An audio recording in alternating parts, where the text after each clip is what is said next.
Olá, bom dia, sejam bem-vindos todos. Essa que vai ser a nossa segunda aula do nosso curso de macroeconomia. E aula passada a gente começou a falar da economia clássica, só que a gente falou como a economia clássica via o produto e o emprego. Aquilo que os economistas costumam chamar de economia real, ou seja, o lado real da economia é o quê? O lado da produção, o lado do emprego, o lado do, da forma como a economia se organiza para produzir bens e serviços. E o que é que a economia clássica projetava? Ela dizia o seguinte, olha, a economia clássica dizia que o produto é função de capital e trabalho, certo? Alguns economistas também chamavam recursos naturais, N, outros dizem, não, recurso natural está dentro do capital, então não precisa falar de recursos naturais como terceira função de produção. Capital e trabalho já é suficiente para englobar também recursos naturais. Então, o produto da economia é função disso. E a função de produção diz o quê? A gente tem uma determinada quantidade, um estoque de trabalho, que vai ser o estoque de trabalho que vai ser produzido quando o estoque de trabalho vai ser utilizado, aliás, quando existe uma produção. Então, a gente tem algo assim, onde aqui é o produto da economia. Se a gente tiver uma quantidade de capital que for fixa, então aqui a gente tem a função trabalho, né, que vai variar. E aí, finalmente, o que a gente tem? A gente tem uma função de produção que vai ser a seguinte forma. Quando eu empregar mais trabalho, L, quando eu empregar mais L, eu vou ter determinada quantidade de produto associado a essa quantidade de trabalho, certo? Então, a ideia básica é isso. Se eu tiver uma quantidade maior de trabalho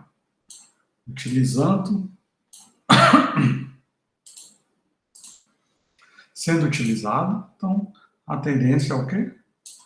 É eu ter uma quantidade maior de produção.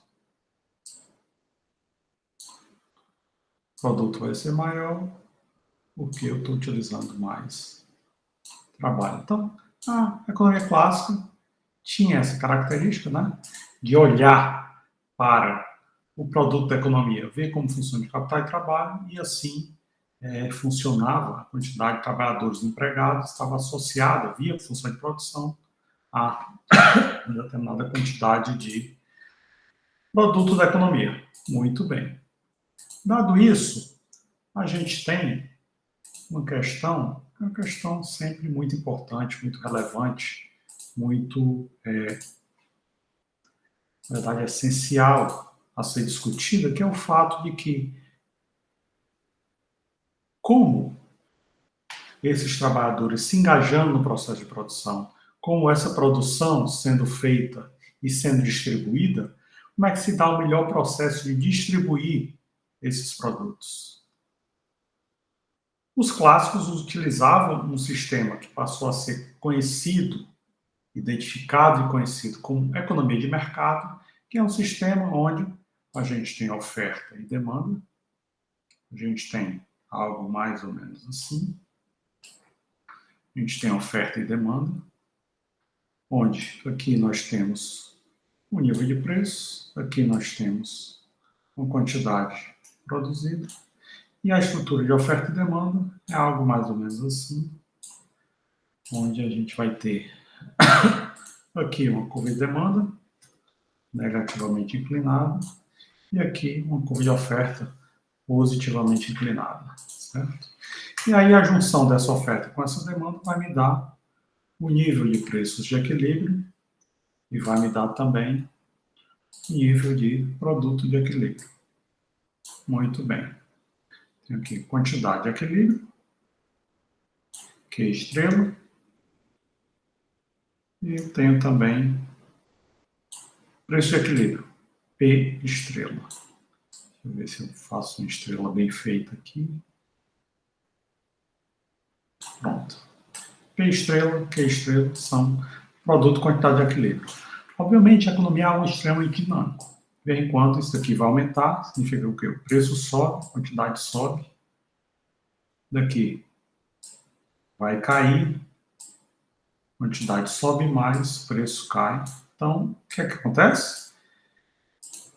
Demanda e oferta vão estar o tempo todo se modificando, né?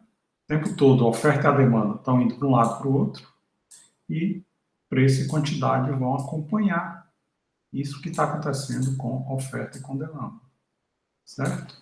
Isso aqui não há nada de estático, tudo é móvel. Oferta vai para tudo quanto é lado, demanda também vai para tudo quanto é lado, e é a junção desses dois que vai estabelecer preços e quantidades de equilíbrio. Muito bem.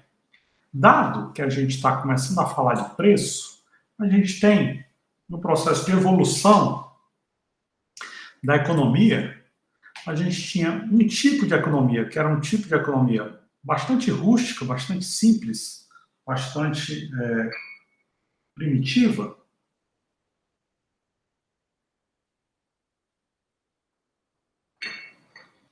que era a economia de escambo. O que era a economia de escambo? A economia de escambo era uma economia onde eu tenho um produtor de pão que produz determinada quantidade de pão e ele quer comprar sapatos. Aí o padeiro conversa com o sapateiro e diz, eu quero tantos sapatos. Mas o sapateiro vai pensar o quê? Tudo bem, então me pague com determinada quantidade de pães. O problema é, o que acontece quando o sapateiro já tem sua quantidade diária de pães sendo satisfeita, mas o padeiro quer comprar mais sapatos. Ou o padeiro tem sua quantidade de sapatos mais do que satisfeita, não precisa comprar sapato todo dia, mas o sapateiro quer comer pão todo dia. O que acontece? Esse processo de troca é um processo que vai sofrer um problema, né? Quando a gente tem uma economia de escala, porque é troca de mercadoria por mercadoria. Talvez o sapateiro quer comprar mais pão, mas o padeiro não quer comprar mais sapatos. O que é que vai acontecer? O sapateiro, então, vai ter que vender sapatos para o açougueiro e o açougueiro vai ter que comprar pães do padeiro para entregar esses pães para o sapateiro. E aí isso vai tornar a economia mais complexa, né? Porque você vai ter que ter uma troca onde o açougueiro e o sapateiro vão estabelecer qual a quantidade de pães por sapatos, só que chega um momento que o açougueiro também diz, não, já tem uma quantidade ideal de sapatos, não quero mais sapatos. E o padeiro diz também, não quero mais sapatos. E aí, como o sapateiro vai fazer para ter pão e ter carne? Isso vai tornar o sistema muito complexo, né? Ou seja, a economia de escambo acaba tendo limites evidentes, né? Os limites da economia de escambo são muito claros, que é a coincidência no desejo de trocas. E aí, você pode, talvez, utilizar um mecanismo que resolva esse problema, que é o surgimento da economia monetária. O que a moeda faz na economia? A moeda extingue essa necessidade de eu ter coincidência das trocas e ter desejos que acontece se o padeiro se torna vegetariano, o sapateiro se torna vegetariano. A quem é que o açougueiro vai vender suas mercadorias quando nem o sapateiro, nem o padeiro querem mais consumir carne? O que acontece? O açougueiro e o sapateiro são pessoas que não querem mais comer nada com glúten. O que o padeiro vai fazer? A quem o padeiro vai vender pão? Então, na verdade, a economia se torna muito complexa e é muito difícil, ou melhor, muito limitada quando a economia se torna, quando a economia é uma economia de escambo, ou seja, uma economia com trocas diretas Eu posso, então, criar um sistema onde eu crio uma moeda e aí todas as pessoas, ao invés de trocar mercadoria por mercadoria, o que é que elas fazem? Elas trocam sua mercadoria por moeda. Aí, trocando sua mercadoria por moeda, aí pronto. Elas têm a quantidade de moedas quando quiserem comprar bens. O sapateiro pode vender sapatos para o padeiro e para o açougueiro, mesmo que ele seja vegetariano e que ele não coma glúten. Ele recebe moeda como pagamento e não mais pão ou carne. A mesma coisa ocorre quando o sapateiro quiser comprar pão e quiser comprar carne, mas o padeiro e o açougueiro já têm sapatos suficientes, não querem mais sapatos. Ao invés de receber o pagamento na forma de sapatos, eles recebem o pagamento na forma de moeda. E aí, com isso, a economia monetária resolve esse problema, que é o problema da economia de escambo. Né? Todo mundo troca tudo por moeda. E aí, dois filósofos do século XVII, do século XVIII, virado para o século XIX, David Hume e John Locke, eles teorizaram isso aqui, aquilo que ficou mais tarde conhecido como teoria quantitativa da moeda. O que é a teoria quantitativa da moeda, TQM, nos diz? Ela nos dá essa equação que diz o seguinte: como a gente agora está nesse tipo de economia, economia onde as pessoas produzem seus bens, mas trocam tudo por moeda, o que é que eu tenho? Tudo que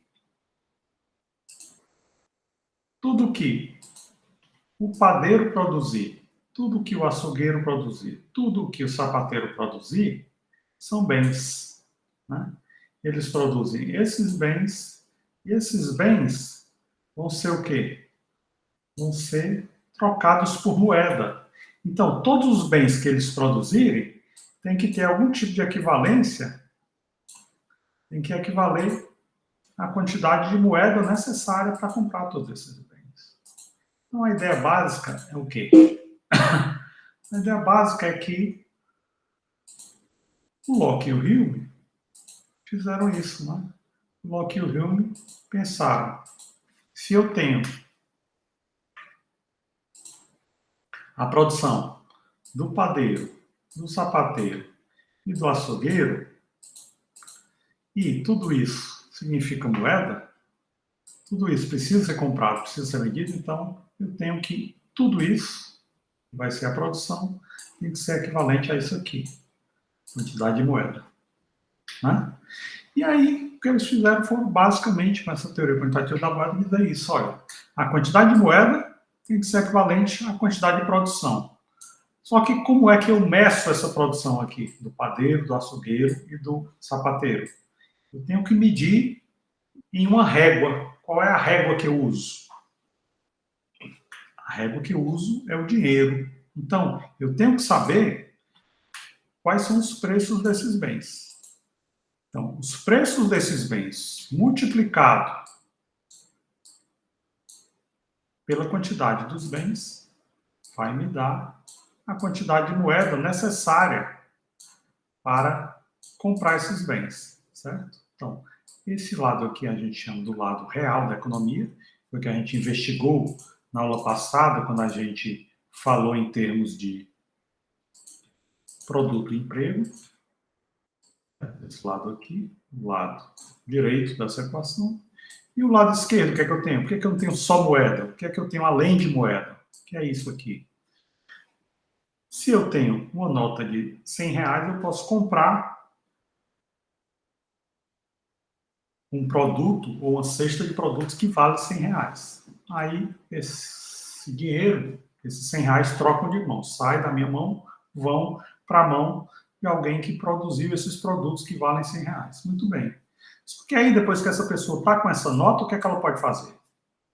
Ela pode pegar essa nota de 100 reais e ir para os seus fornecedores e comprar matéria-prima com a mesma nota de 100 reais. Os fornecedores recebem essa nota de 100 reais e aí pode fazer o quê? Podem contratar trabalhadores para trabalhar e pagam essa nota de 100 reais para esses trabalhadores.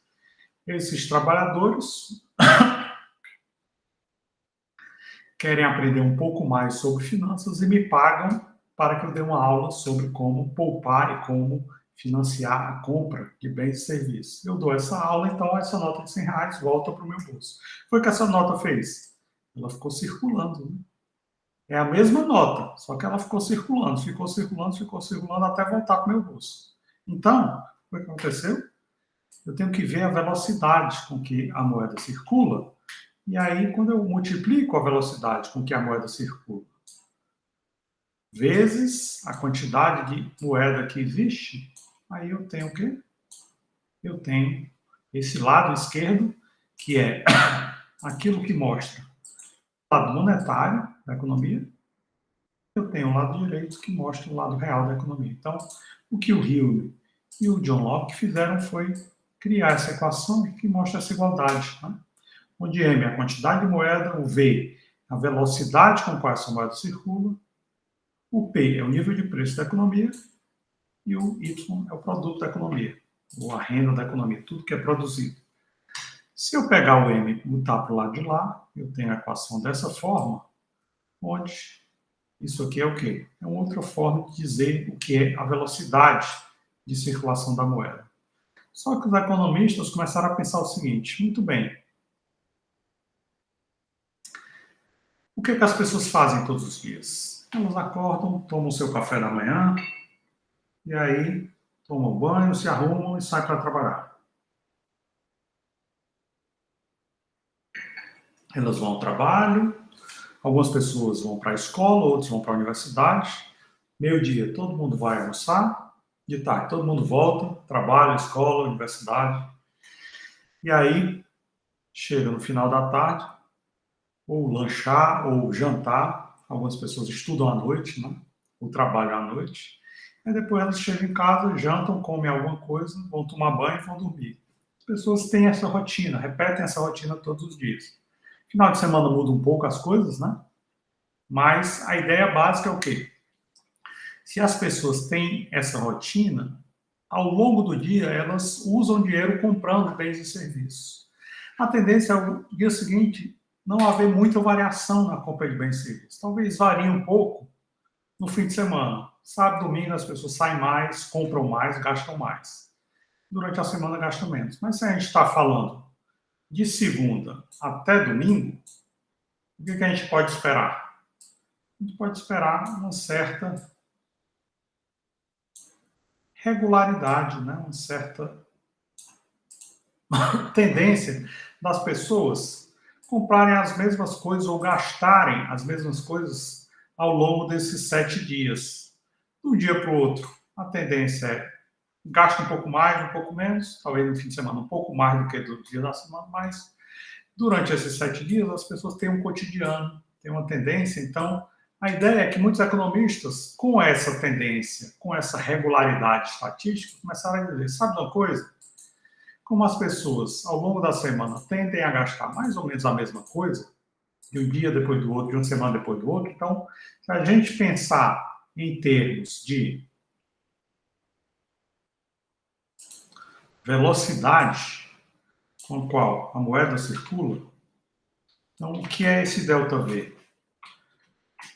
Delta-V tende a zero, certo? Pode não ser rigorosamente igual a zero, mas a velocidade com a qual a moeda circula tende a zero. Se a gente põe aqui ΔV tendendo a zero, né, a gente pega essa equação e põe tudo em termos de taxas de variação, não mais as variáveis em nível, mas em taxas de variação. Quando a gente põe isso em taxa de variação, se a variação da velocidade da moeda é igual a zero, então a gente vê que a variação da quantidade de moeda vai ter que ser equivalente à variação do nível de preços e à variação do produto. Se a gente pensar em termos de produto como sendo função de capital e trabalho, o que acontece de um dia para o outro ou de uma semana para outra? Será que o estoque de capital, o estoque de trabalho, muda tão repentinamente do dia para o outro, da semana para outra? Muito possivelmente não, né? Então, se ela não muda tão repentinamente, meu estoque de capital é fixo, no estoque de trabalho. Algumas pessoas são demitidas, outras são contratadas, mas há uma pequena, quase insignificante mudança no estoque de trabalho de uma semana para outra. Algumas pessoas morrem, outras pessoas nascem, então o estoque de trabalho tende a mudar pouco de um dia para o outro, de uma semana para outra. O que é que isso significa? Há uma tendência no curto prazo do produto também, como estoque de trabalho, estoque de capital, tende a não variar muito. Isso significa o quê? Isso significa que a variação do produto também tende a ser zero no curto prazo. Então, o que acontece se eu tenho esses dois fenômenos?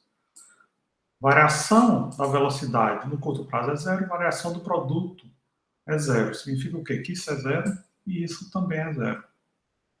O que significa que, zerando isso aqui, eu vou ter o quê? Eu vou ter que, no curto prazo, quando o produto não varia, quando a velocidade com qual a moeda circula não varia, eu vou ter algo assim, né? Eu vou ter que a variação do estoque de moeda, por em maiúsculo ou em minúsculo, sei lá, vai ser igual à variação do nível de preço. Ou seja, qualquer quantidade adicional de moeda que o governo ofertar, significa que eu vou ter que o nível de preços vai subir. Então, a ideia básica é: será que se eu quiser ter inflação zero, eu tenho que manter a moeda rigorosamente no mesmo patamar, por isso, certo? Inflação zero, eu não aumento o estoque de moeda. A questão é basicamente o seguinte: o governo, muitas vezes, ele vai pensar que o produto vai aumentar alguma coisa acima de zero. Então, o que é que ele tem que fazer? Ele tem que tentar e descobrir exatamente quanto esse aumento do produto vai ser. O que é que ele vai ter? Ele vai ter mais ou menos assim, né? Põe a variação dos preços do outro lado. Ou seja, a diferença entre o estoque de moeda e a variação do nível de preço vai ser equivalente à variação do produto. Se o governo conseguir acertar perfeitamente, ofertar moeda exatamente de acordo com o aumento do produto, o que é que ele consegue? Ele consegue fazer isso aqui, ó. Ele consegue fazer com que ele tenha uma inflação que seja zero. O nível de preços não aumenta. Todo aumento de estoque de moeda vai ser exatamente para comprar os bens e serviços a mais que foram produzidos pela sociedade. Esse é o objetivo da política monetária, né? Ofertar moeda para que as pessoas comprem os bens e serviços produzidos na sociedade, certo? Aqui a gente está pensando o quê? Se a velocidade de circulação for constante e se o produto da economia for inconstante, significa o quê? Qualquer variação no nível de preços vai equivaler à quantidade de moeda que variou, certo? Muito bem. Esse é o resultado do que está sendo dito, né? Qualquer ampliação da base monetária vai gerar apenas aumento no nível de preços caso a velocidade com qual a moeda circule seja zero e caso o produto também seja mantido de forma constante, né? A única consequência vai ser nível de preço aumentando da mesma velocidade com qual a moeda circula. É isso aqui, ó. Quando eu escrevo V barra e Y barra, estou dizendo o quê? V barra significa isso aqui, né? V barra significa isso aqui. E Y barra significa isso aqui. Certo? V barra, velocidade de circulação da moeda não está se modificando. Y barra também, velocidade de circulação do produto não está se modificando. Ok? Bem, dois economistas daquele que hoje é chamado de Reino Unido, John Locke, inglês, e o David Hume, escocês, escreveram a teoria quantitativa da moeda. Mais de um século depois disso, um economista americano chamado Irving Fisher, ele pensou o seguinte: para a gente pensar em como o governo deve ofertar essa quantidade de moeda, tem um problema, que é o quê? O problema é que eu não tenho tão facilmente acesso a esse Y aqui. Eu não sei quanto os bens e serviços da economia cresceram para eu saber quanto de moeda eu tenho que ofertar a mais ou a menos. O que é que acontece se ao invés de eu puser aqui o Y, se eu trocar para uma coisa que é mais fácil de visualizar, como, por exemplo, o número de transações que ocorrem na economia? A ideia do Irving Fisher era basicamente o seguinte: a variação no produto da economia é equivalente à variação nas transações da economia. O problema é que eu não vejo a evolução do produto, mas eu consigo ver a evolução das transações. Toda vez que uma transação é feita, ela é contabilizada. Mas o produto da economia, eu só vou contabilizar quando é que cresceu o PIB de 2020. A gente só sabe isso em 2021. Mais ou menos em março, abril, maio de 2021, é que eu descubro quando o PIB de 2020 cresceu. Então, isso não é muito bom ou muito útil para eu descobrir a quantidade de moeda que eu devo ofertar a mais em 2020. Né?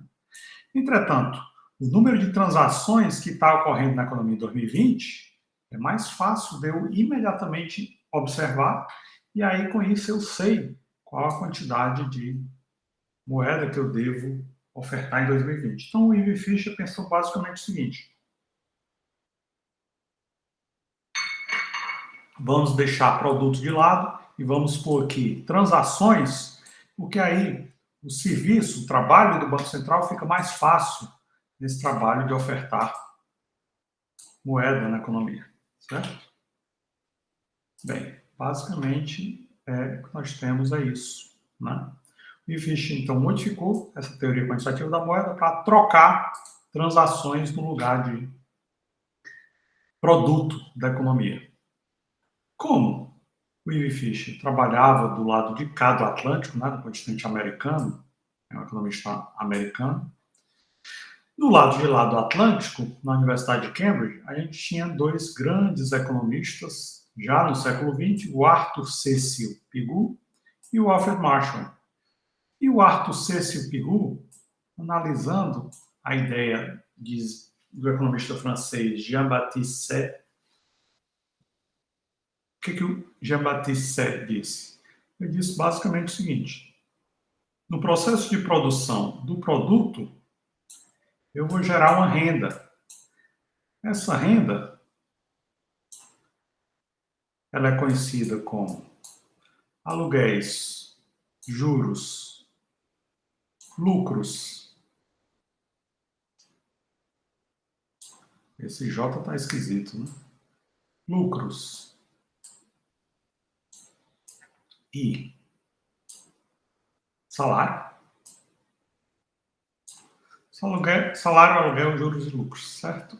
Muito bem. Vou botar o salário também em minúsculo, como todos os outros. Salário, lucros, aluguéis e juros. Muito bem. Se isso é a renda da economia, e isso equivale ao produto, significa que no processo de produção, quando eu produzo uma determinada quantidade de bens e serviços, eu tenho renda suficiente para comprar esses bens e serviços. Esse raciocínio do Jean-Baptiste Say passou a ser chamado de Lei de Say, que diz o quê? A quantidade de bens e serviços da economia gera a renda suficiente para que tudo que foi produzido seja comprado. É uma coisa meio óbvia, né? O problema é que quando começou a ter alguns problemas de crises de superprodução, alguns economistas diziam, ó, a lei de Say não vigora. Por quê? Essa chamada lei de Say passou a ser interpretada de acordo com a seguinte frase: a oferta gera sua própria demanda. O que pode ser verdade no momento em que todas as pessoas pegam suas rendas para consumir, né? Se as pessoas pegam suas rendas para consumir, então, isso significa o quê? Isso significa que essa renda aqui, na forma de aluguéis, juros, lucros e salários, vai ser equivalente a comprar toda a produção. Mas veio o Pigou e diz o seguinte, ó, moeda mantida na mão não gera renda. O que é que significa? Se alguém, por exemplo, que recebe juros, não usa esses juros para consumir, se alguém que recebe salário resolve poupar uma parte do seu salário, ou do lucro, ou do aluguel, significa o quê? Significa que esse lado de cá, que é o lado da renda, vai ser maior do que o lado de cá, que é o lado do produto. Né? Então, essa renda não compra toda a produção, porque uma parte da renda ela é mantida na mão, ela não é gasta. Então, se essa renda não for toda gasta, pode ser que haja uma parte do produto que não seja consumido. Então, o Marshall foi teorizar um pouco essa frase do Pigou a respeito da lei de Sé, que é o quê? Eu tenho aqui, do lado esquerdo, a demanda por moeda. As pessoas vão demandar moeda para quê? Para consumir. E as pessoas vão pegar uma proporção de sua renda na forma de moeda. Ou seja, eu ganho um salário, R$1.000, vou demandar moeda, mas talvez eu não demande todos os R$1.000 de moeda. Talvez eu pegue R$100 ou R$200 e poupe. Como é que eu vou poupar? Será que eu vou comprar ações? Será que eu pego esses 100, R$200, ponho no banco? E aí eu só demando 800 ou R$900, né? Então, esse K vai dizer a proporção da minha renda que vai ser mantida na forma de moeda, R$800, R$900, e o resto é poupado ou é entesourado. E aí eu tenho aqui o P e tenho o Y, que já estão na equação anterior, né? Nível de preços e produto. Quando eu tenho a igualdade de demanda por moeda com oferta de moeda, então M, oferta de moeda, vai ser igual a essa equação aqui, do Marshall. O que é que eu posso pensar que é o K? Pegando a teoria quantitativa da moeda, a equação original da teoria quantitativa da moeda, eu posso chamar o K de 1 sobre V. Né? Passando para o lado de cá da equação, o que é o K? Aqui ficaria 1 sobre K, 1 sobre K, que multiplica M. O que é 1 sobre K? 1 sobre K é V, ou 1 sobre V é K, certo? Então, se eu passar o K para o outro lado, eu tenho o V, o que mostra que essa equação acima pode equivaler à equação tradicional da teoria quantitativa da moeda. Então, tanto faz se eu uso a teoria quantitativa da moeda da forma tradicional, como na equação 8, ou da forma marshalliana, como a equação 7, certo? As duas são equivalentes. Com isso, a gente vai começar a pensar como é que os clássicos viam a curva de demanda agregada. O que é uma curva de demanda? Bem, aqui em cima eu desenhei uma curva de demanda, né? Aqui, ó. O que é essa curva de demanda? Essa curva de demanda, olhando o preço e quantidade, é a forma como os consumidores vão se dispor a comprar. Se o preço for aqui em cima, os consumidores vão se dispor a comprar qual quantidade? Essa quantidade aqui, né? Em amarelo. Se o preço for aqui embaixo, o que a minha curva de demanda me diz? Se o preço é aqui embaixo, os consumidores vão se dispor a comprar essa quantidade aqui, né? Então, dependendo onde é o preço, a curva de demanda me diz a quantidade que os consumidores vão se dispor a comprar olhando para esse preço. Eles podem comprar quantidades grandes ou quantidades pequenas, mas eles sempre vão olhar para o preço, né? Vou olhar para esse preço, o preço está lá em cima, o preço está lá embaixo, e aí eu vou comprar a quantidade olhando para o preço. É isso que a minha curva de demanda me diz. Só que aqui eu estou falando de um mercado qualquer. Preço de quê? Preço de relógio, por exemplo. Se o preço for aqui em cima, as pessoas vão se dispor a comprar essa quantidade de relógio. Se o preço for aqui embaixo, as pessoas vão se dispor a comprar essa outra quantidade de relógio. Certo? Se o preço for esse aqui marrom. Certo? Então, essa curva de demanda está me dizendo isso aqui, né? Se as pessoas ficarem mais ricas, o que a curva de demanda vai fazer? Vai se deslocar para cá. Então, as pessoas são mais ricas. Para esse preço aqui, talvez pessoas mais ricas se disponham a comprar muito mais relógio do que quando elas eram mais pobres. Quando elas eram mais pobres, a esse preço, elas se dispõem a comprar só essa quantidade aqui. Então, a curva de demanda também pode se deslocar de um lado para o outro, né? A curva de demanda se desloca para cima e para baixo, mostrando a disposição das pessoas para adquirir bens e serviços. Só que aqui eu só estou falando de curva de demanda com relação a relógios. E se eu somar demanda por relógios, com demanda por camisas, por demanda por água, demanda por café, demanda por livros, várias demandas diferentes. O que a gente tem? A gente tem, então, a demanda por todos os bens e serviços da sociedade. Então, a gente tem uma demanda que vai ser mais ou menos desse tipo aqui. Também é negativamente inclinada, né? O que é que essa demanda está me dizendo? Essa demanda está me dizendo mais ou menos assim, olha. Os consumidores estão se dispondo a consumir se eu tenho aqui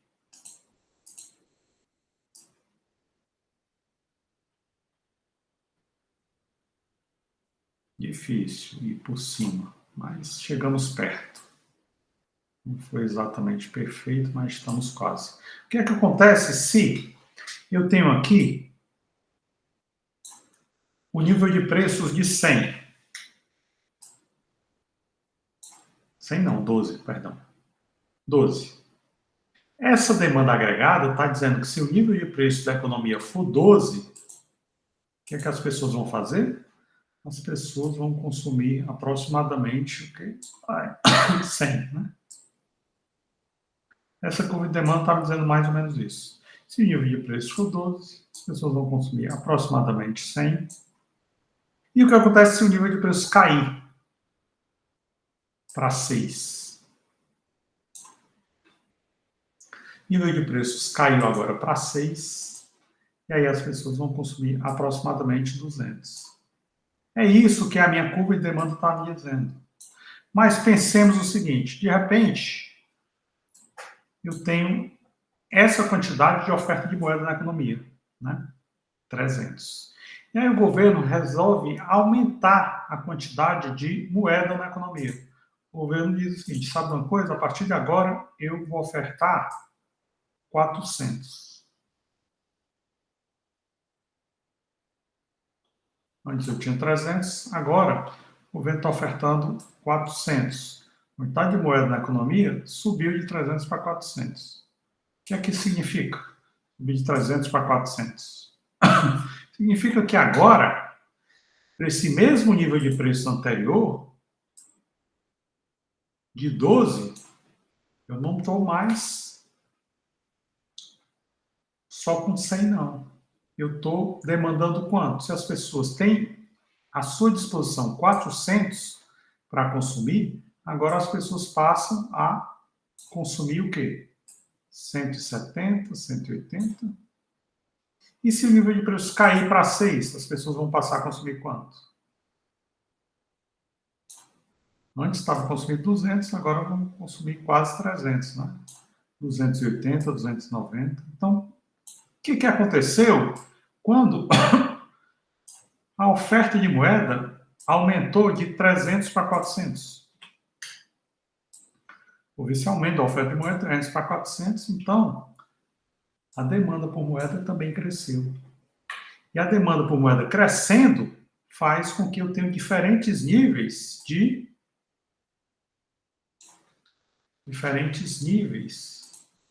de consumo, né? Como curva de demanda, que se desloca, né?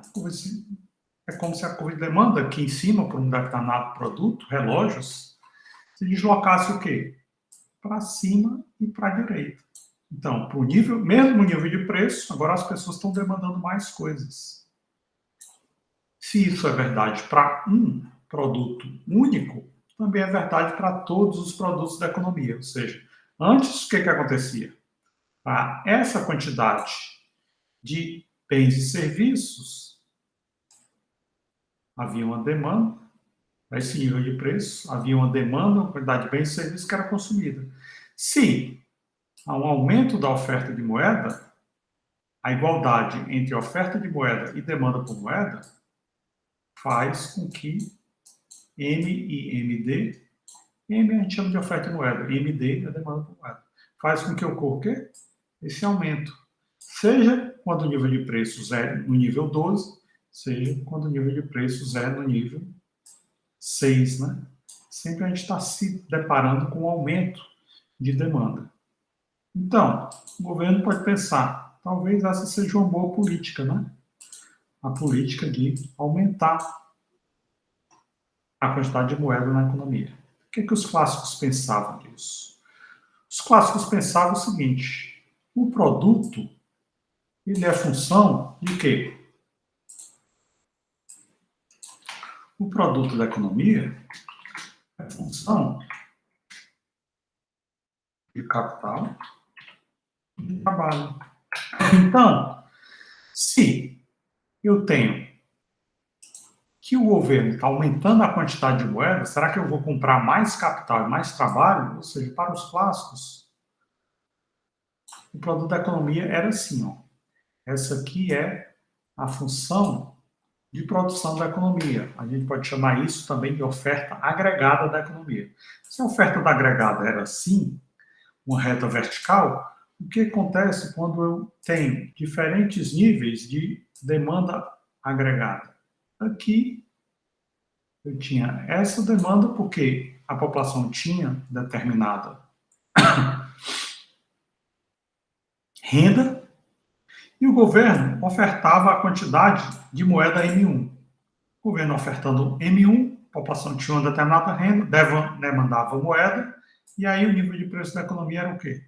Era esse aqui, certo? O nível de preço da economia era P1, oferta de bens e serviços YS1, e a demanda por moeda era YD, com relação a M1. O que acontece quando o governo pensa, quero ofertar mais moeda? Por quê? Ofertando mais moeda, eu quero ver isso aqui, ó. Quero um deslocamento, quero provocar um deslocamento da demanda por moeda. E aí é isso que ele faz, ele oferta mais moeda, ele desloca a demanda por moeda. O que acontece quando há esse deslocamento da demanda por moeda? Quando há esse deslocamento da demanda por moeda, ocorre o quê? Eu vou ter... O que acontece com a oferta agregada? Nada, né? A oferta é função de capital e trabalho, então ela não muda. O que vai mudar? A demanda por moeda vai mudar, porque agora a quantidade de moeda ofertada é M2 e não M1. A população, quando se depara com M2, pensa, eu tenho mais dinheiro no bolso, eu vou comprar mais coisas. E a população aumenta aqui essa demanda por moeda, dessa curva para essa curva de demanda por moeda, só que como a oferta de bens e serviços não aumentou, o que vai acontecer?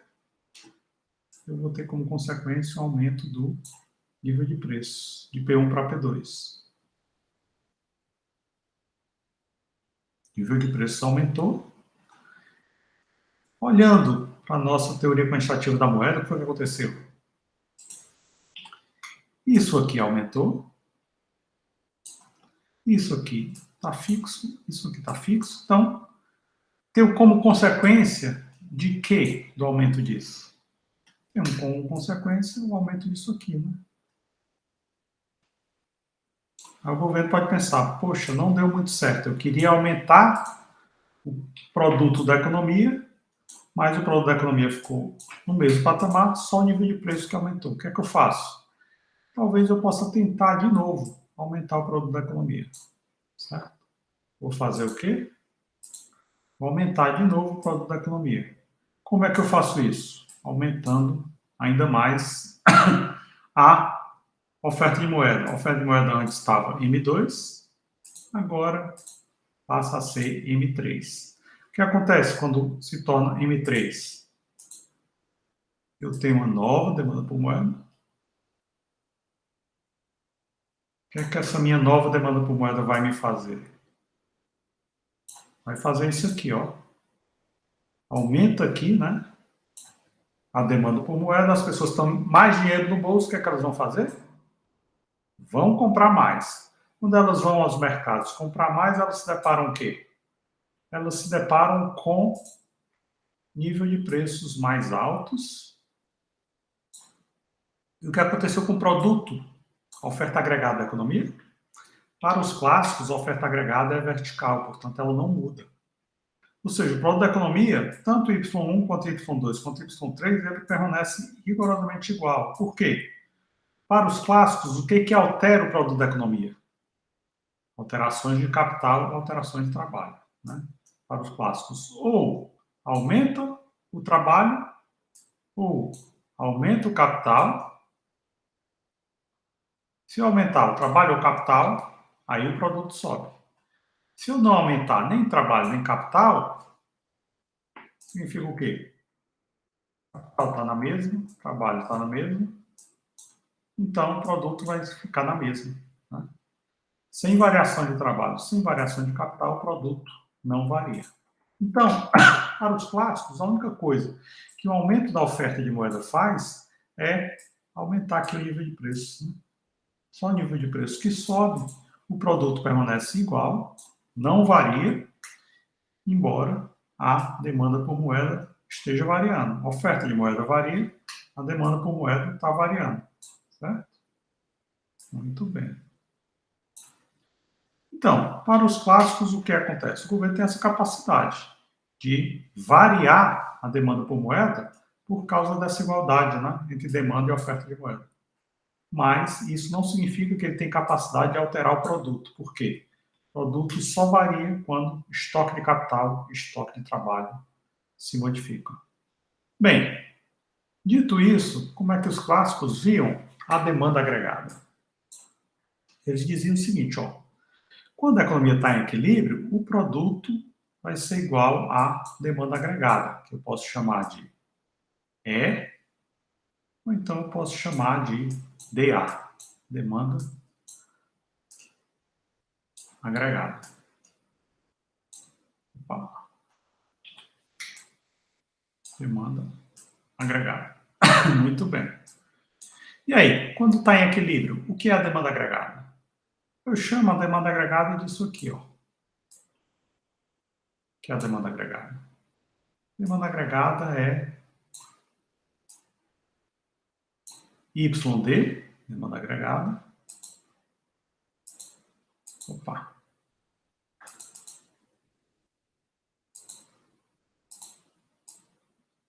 A demanda agregada vai ser o quê? A demanda agregada vai ser aquilo que os membros da sociedade vão demandar. As famílias vão demandar algo que eu chamo consumo, as empresas, a demanda das empresas eu chamo de investimento, e a demanda do governo eu chamo de consumo do governo, ou gasto do governo. Gasto do governo usa essa sigla C, enquanto que o consumo da família gasto do governo usa G. G é gasto do governo. O consumo das famílias eu chamo de C. E o consumo das empresas eu chamo de I, investimento. Então, o que é que vai ser o investimento? Passo o investimento lá para o lado esquerdo, deixo o investimento sozinho do lado esquerdo. O investimento vai ser o quê? Vai ser a demanda agregada, menos o consumo das famílias, menos o consumo do governo. Certo? Então, investimento vai ser a demanda menos o consumo, tanto das famílias quanto do governo. Muito bem. O que acontece quando a economia está em equilíbrio? Quando a economia está em equilíbrio, o investimento vai ser igual a poupança.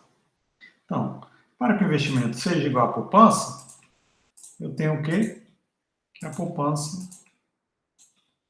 O que é a poupança?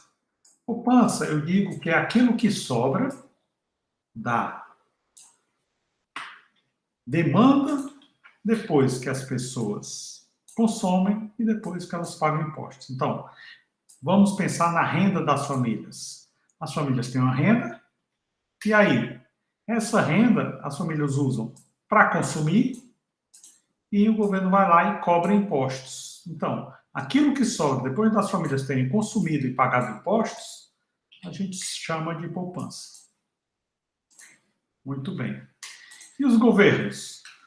Os governos, eles podem ter o orçamento equilibrado ou desequilibrado. O que é que significa orçamento equilibrado? O orçamento equilibrado a gente chama dessa forma. O consumo do governo é igual à sua arrecadação. Quando isso ocorre, o orçamento é equilibrado. Pode ser que o governo consuma baseado em outras coisas? Pode. O governo pode consumir baseado em quê? O governo pode consumir baseado em impostos. Ele também pode pensar o seguinte: eu vou emitir títulos. Eu vou emitir títulos da dívida. Como é que eu chamo esse título da dívida? Vou chamar esse título da dívida de... Como é difícil, hein? Desenhar um B.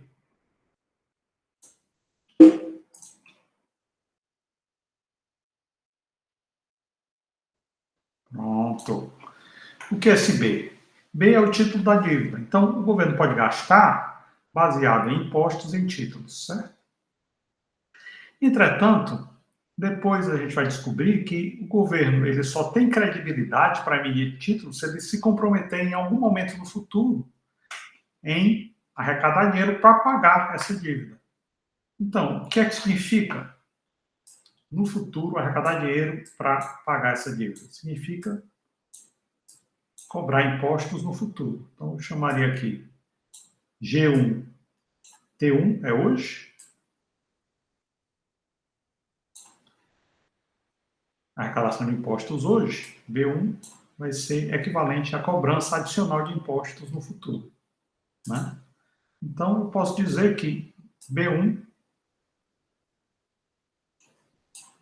é igual a T2, com arrecadação de impostos. Então, basicamente, a gente pode, no futuro não, ao longo do curso, né, mais tarde a gente vai pensar em termos do governo financiar seus gastos por emissão de tributos, mas também por endividamento.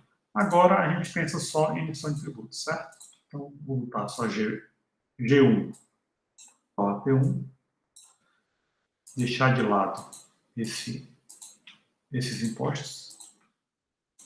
Então, momentaneamente o orçamento está equilibrado.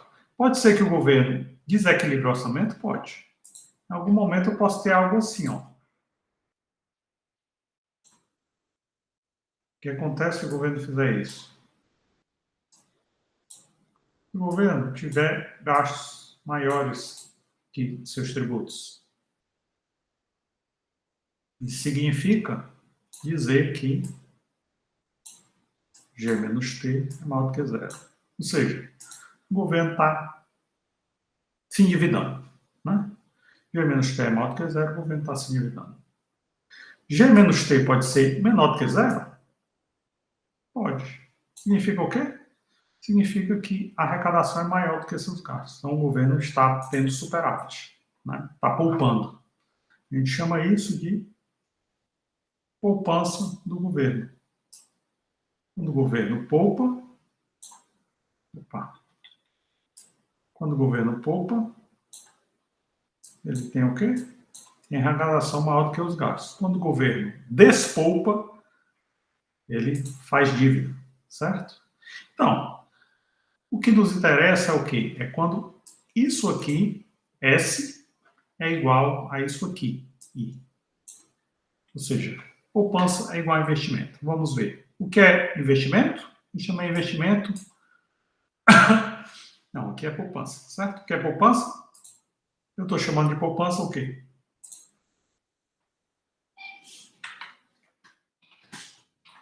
Poupança é igual a investimento. O que é que eu estou chamando de poupança? Poupança eu estou chamando de Y menos C menos T, isso é poupança. E o que é que eu estou chamando de investimento? Y menos C menos G. Que é o quê? Isso aqui. Y menos C menos G e aqui Y menos C menos T. Isso significa o quê? Se o orçamento estiver equilibrado, T vai ser igual a G. Então, poupança vai ser igual a investimento. Obviamente, poupança só vai ser igual a investimento se o orçamento estiver equilibrado, certo? Isso costuma ser uma definição, ou seja, uma tautologia. A gente parte do princípio de que poupança está em equilíbrio igual a investimento, e aí depois a gente tira essa suposição de que o orçamento está equilibrado, certo? Primeiramente, a gente parte desse princípio. E partindo desse princípio, o que, é que a gente tem? A gente tem isso aqui. Essa é a função poupança, certo? E essa aqui é a função investimento. Cadê? Função investimento está aqui. Função poupança e função investimento. Muito bem. O que é que significa essa igualdade? Essa igualdade significa que aqui eu terei a igualdade entre poupança e investimento. S é igual a I, nesse momento, e com isso eu vou ter uma taxa de juros de equilíbrio, que é exatamente nesse ponto aqui, eu estou chamando isso aqui de R. Taxa de equilíbrio R. Vai ser igual a poupança, foi igual a investimento. Aqui o orçamento está equilibrado. Aí imagine se o que é poupança? Quantidade que sobra. Poupança é isso aqui, ó. A quantidade que sobra depois que as famílias pagam impostos e consomem. O que é investimento? É aquilo que sobra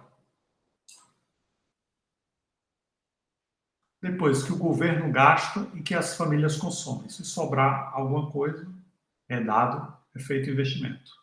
O que acontece? Os governos eles podem ter déficit ou podem poupar. O que é o déficit?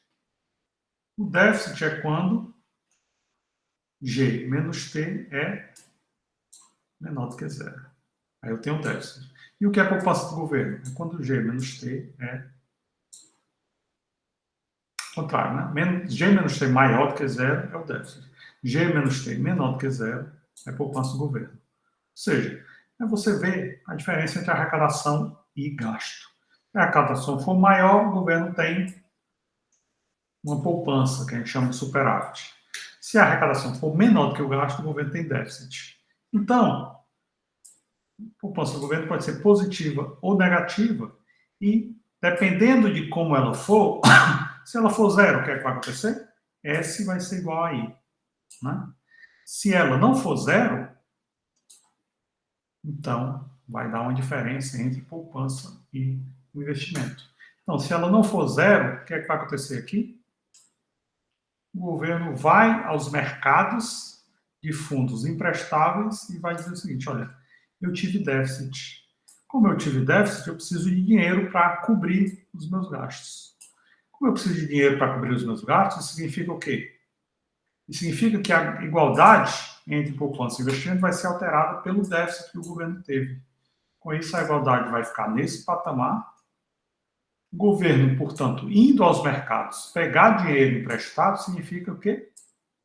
Uma pressão sobre a taxa de juros. A taxa de juros, então, vai para esse patamar aqui.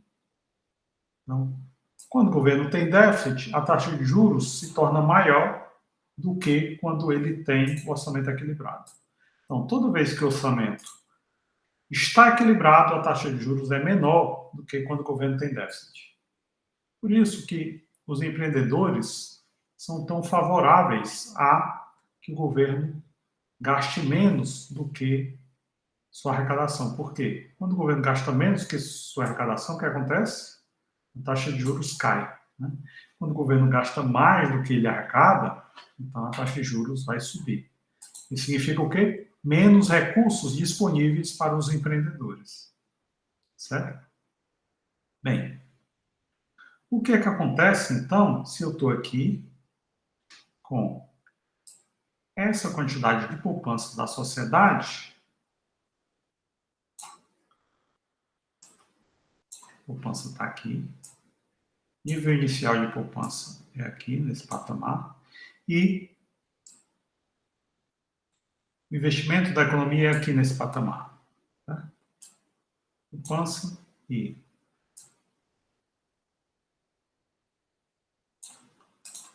aqui. Se vou botar sempre o inicial em ciano e o resultado. Isso significa o quê? No primeiro momento, S0 é igual a I0. Aqui. Tá? Quantidade de poupança é igual à quantidade de investimento. Maravilha. Poupança é igual a investimento nesse patamar. Esse é o nível de poupança e esse é o nível de taxa de juros. Poupança e taxa de juros. Perfeito?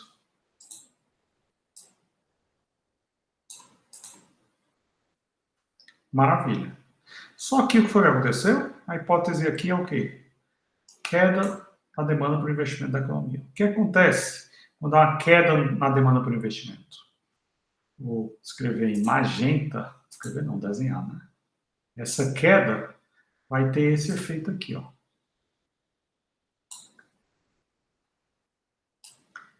Essa queda vai jogar a função investimento para cá. Né? A função investimento vai cair, vai para baixo, para a esquerda e para baixo. Então, o que é que vai acontecer? Se a taxa de juros continuar no mesmo patamar, eu vou esperar uma taxa de juros que vai gerar uma nova igualdade entre poupança e investimento aonde? A nova igualdade entre poupança e investimento vai ficar aqui, ó. Vou chamar de linha, S linha, opa, S linha é igual a I linha. S linha igual a I linha vai ficar aqui, nesse patamar. Vou botar aqui em azul escuro. Então, se a taxa de juros continuar no mesmo patamar, S' igual a I' nesse ponto. Muito bem.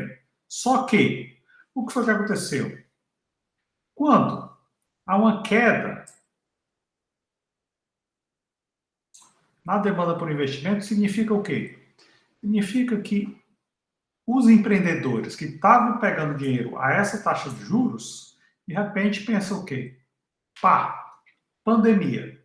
O governo está mandando fechar todas as empresas, eu não posso mais receber os meus trabalhadores na fábrica, eu vou fechar a fábrica.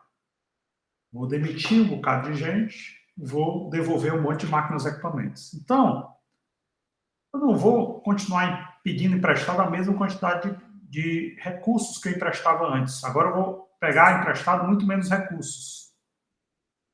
Se eu estou pegando emprestado muito menos recursos, o que acontece? Eu vou diminuir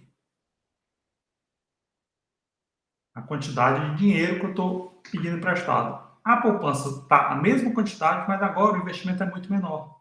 Isso vai gerar uma pressão sobre a taxa de juros. Por que, que a taxa de juros vai sofrer essa pressão? Porque antes eu tinha uma quantidade de poupança na economia e eu tinha essa quantidade aqui de investimento. Agora eu não tenho mais essa quantidade de investimento. A quantidade de investimento caiu. Agora eu tenho a mesma quantidade de dinheiro disponível para ser emprestado, mas muito menos gente pegando dinheiro emprestado. Para que eu consiga emprestar toda a quantidade de dinheiro que foi poupada, agora o que acontece? Esses recursos vão ser remunerados a uma taxa bem menor. O que significa que agora eu tenho que ter um deslocamento. Da onde? A taxa de juros vai cair. A taxa de juros vai cair. E a taxa de juros caindo gera essa igualdade aqui, ó. A minha velha poupança com o meu novo investimento. O que é que vai acontecer com o novo investimento? O novo investimento vai igualar a taxa de juros nesse momento, onde a minha igualdade entre poupança e investimento não cai daqui para cá. Ela cai da onde? Daqui para cá. Certo? Então, eu tenho essa nova igualdade entre poupança e investimento. S1 igual a I1. Então, ela não cai na seção que A e B. A e B seria se eu tivesse mantido a taxa de juros nesse mesmo patamar, R0. Só que a taxa de juros acaba caindo. Por que a taxa de juros cai? A taxa de juros cai porque agora eu tenho a mesma quantidade de recursos e muito menos gente se dispondo a pegar esse recurso emprestado. Então, a taxa de juros cai. A taxa de juros cai até quando? Até R1. Que R1 é que iguala a minha nova função investimento com a minha antiga função poupança. O que é que estava acontecendo aqui nesse ponto? Nesse ponto aqui, eu tinha um ponto de quê? Tinha um ponto de desigualdade, né? Ó, a função poupança está aqui. E a função investimento está aqui. Nova função investimento está aqui, mas a velha função poupança continua no mesmo lugar. Continua aqui. Então, eu tenho esse nível de investimento, mais só esse nível de poupança. Então, eles precisam se deslocar para onde? Para cá. Os dois se deslocam para cá, né? Fazendo com que a quantidade de poupança e investimento se iguale nesse patamar. Certo? Então, esse é o efeito, né? A pandemia pode ter resultado numa queda da taxa de juros.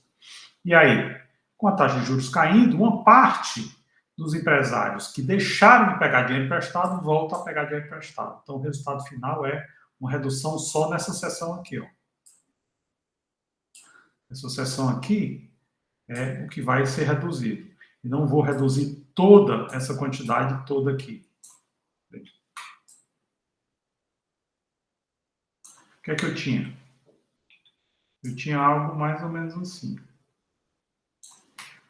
Tinha sido reduzido tudo isso, né?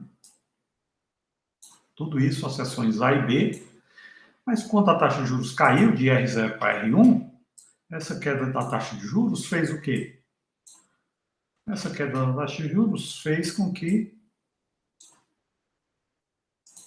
uma parte dos empresários que deixaram de pegar dinheiro emprestado voltasse a pegar dinheiro emprestado, por quê? A taxa de juros está bem menor. Então, a redução do investimento foi bem menor do que anteriormente. Anteriormente, eu tinha pensado que o investimento tinha se reduzido isso tudo, as seções A e B. Mas depois, o resultado final é a redução só da quantidade da seção A. Certo? Muito bem. Isso ocorreu porque, inicialmente, a gente se deparou com o quê? Uma pandemia gerou queda. A taxa de juros gerou retração do investimento. Entretanto, eu posso ter outro tipo de mudança, né? Eu pensar na mudança seguinte: o governo aumenta os gastos públicos. O que acontece? Inicialmente, eu estou com o quê? Com essa oferta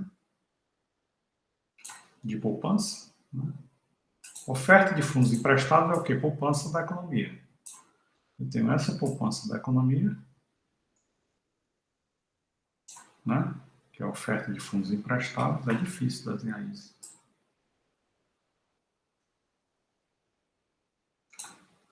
Oferta de fundos emprestados. Agora está um pouquinho melhor. Muito bem. E eu tenho o quê? Inicialmente eu sempre mostro em ciano, né?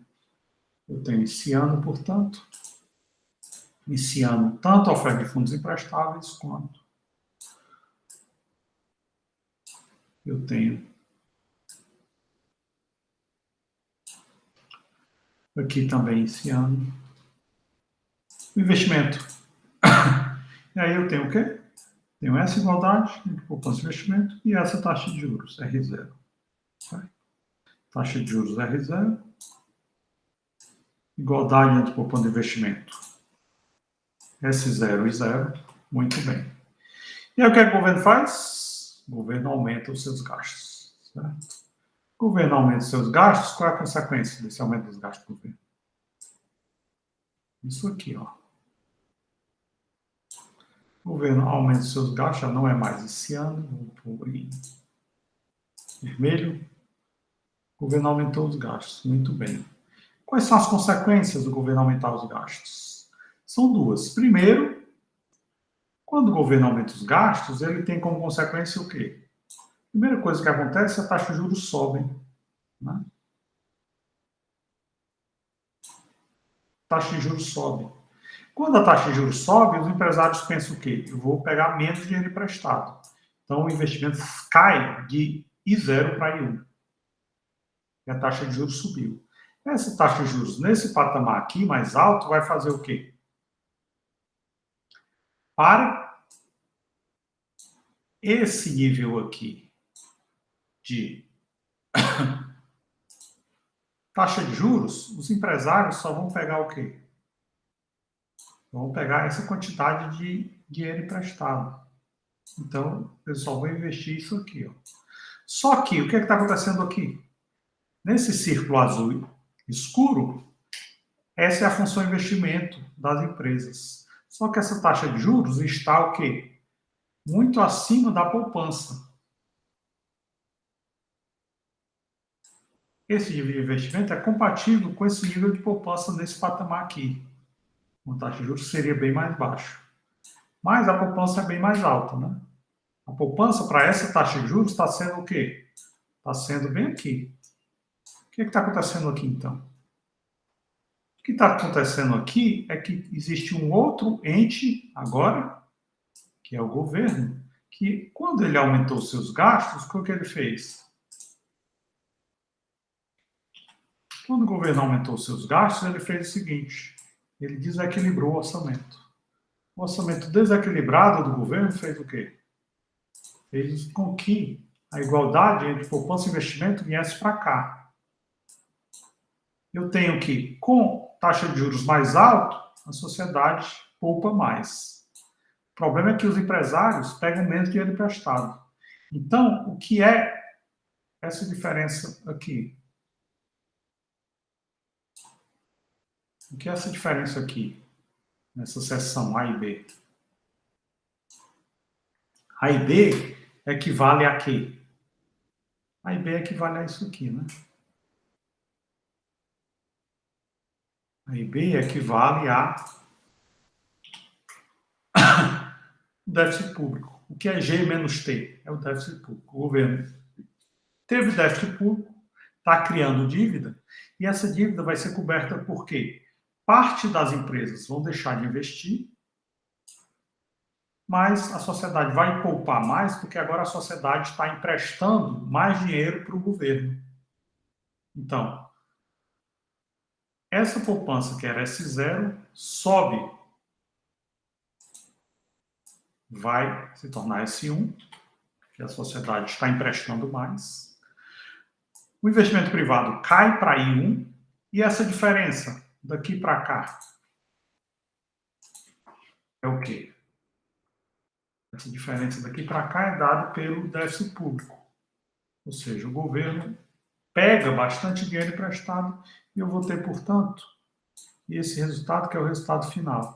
O resultado final é a igualdade entre poupança e investimentos nesse patamar aqui, nesse ponto aqui. O que está acontecendo nesse ponto? Nesse ponto aqui, esse pontinho aqui azul, o que está acontecendo? Nesse pontinho azul, o que está acontecendo é que há esse deslocamento da função demanda por investimento que aumenta, por quê? Porque agora o governo tem déficit. Né? Essa diferença é o novo investimento privado, que é menor, mas eu tenho um déficit que desloca para cima e para a direita a função investimento mais déficit público. Esse deslocamento é chamado na literatura de efeito deslocamento ou, em inglês, efeito crowding out. O que é o efeito crowding out? É o efeito deslocamento que o governo, ao aumentar os seus gastos, gerando déficit, aumenta a taxa de juros. O governo aumenta a taxa de juros. Com essa taxa de juros, o empresariado que pega o dinheiro emprestado sai da economia, passa a investimentos, diminui, portanto, o nível de investimento e diminui o consumo privado e aumenta o consumo do governo. Isso é chamado, na literatura, de efeito de deslocamento ou crowding out. Bem, para acabar a aula de hoje, o que acontece quando o governo pensa o seguinte: eu não vou aumentar os gastos, eu vou diminuir impostos. O que acontece quando o governo corta impostos? O efeito disso sobre a demanda agregada. Antes, as famílias tinham o quê? Tinham a função consumo. A gente diz que a função consumo das famílias é assim. Uma parte desse consumo a gente chama de consumo autônomo, esse A. O A é o consumo que não depende da renda. E outra parte a gente chama de consumo que depende da renda disponível. O que é renda disponível? Aquela renda que sobra depois que as pessoas pagam impostos, certo? Então, o que eu estou dizendo? Estou dizendo que os impostos diminuem, ou seja, a variação de T é para baixo. Né? Os impostos diminuem. Então, como é que eu vou variar C? O consumo varia quando a renda varia, aumenta ou diminui, e quando o tributo varia, aumenta ou diminui. O que foi que aconteceu com os tributos? O consumo autônomo, geralmente a gente diz que não varia. Então, o consumo autônomo não variou, variação do consumo autônomo é zero. A renda variou?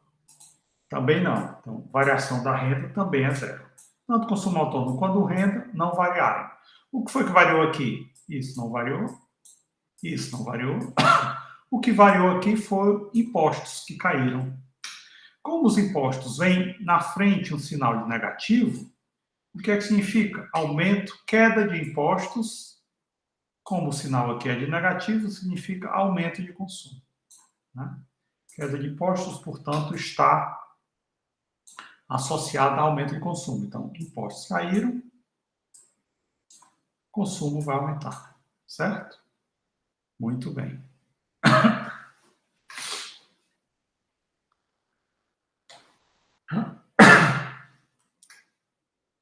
O que acontece quando os impostos caem?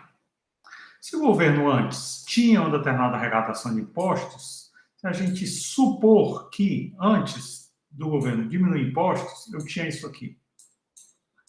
Os gastos do governo estavam sendo igual aos impostos. O orçamento estava equilibrado. O que acontece quando o governo diminui os impostos? Antes eu tinha G menos T igual a zero. Né? Gasto do governo igual aos impostos. Agora, se o governo diminui os impostos, o que é que eu tenho? G menos T agora está maior do que zero. O governo passou a ter déficit. Né? Se os gastos agora são maiores do que impostos, né? G é maior do que T, que é a mesma coisa que dizer G menos T é maior do que zero. Então, o que a gente viu aqui em cima, quando o governo aumentou os gastos? Efeito crowding out, né? A taxa de juros teve que subir para gerar essa igualdade entre poupança e investimento mais o déficit do governo. Então, houve esse deslocamento com investimento privado caindo e gasto do governo aumentando. Então, o que acontece quando o governo aumenta o gasto? O investimento privado cai. Mesma coisa quando o governo diminui os impostos e os gastos permanecem no mesmo patamar. O investimento privado cai. Basicamente, então, como se dá esse aumento aqui de consumo? O aumento de consumo vai equivaler à queda de investimento. O aumento de consumo vai ser rigorosamente igual à queda do investimento. Se o aumento do consumo vai ser igual à queda do investimento, o que é que eu tenho?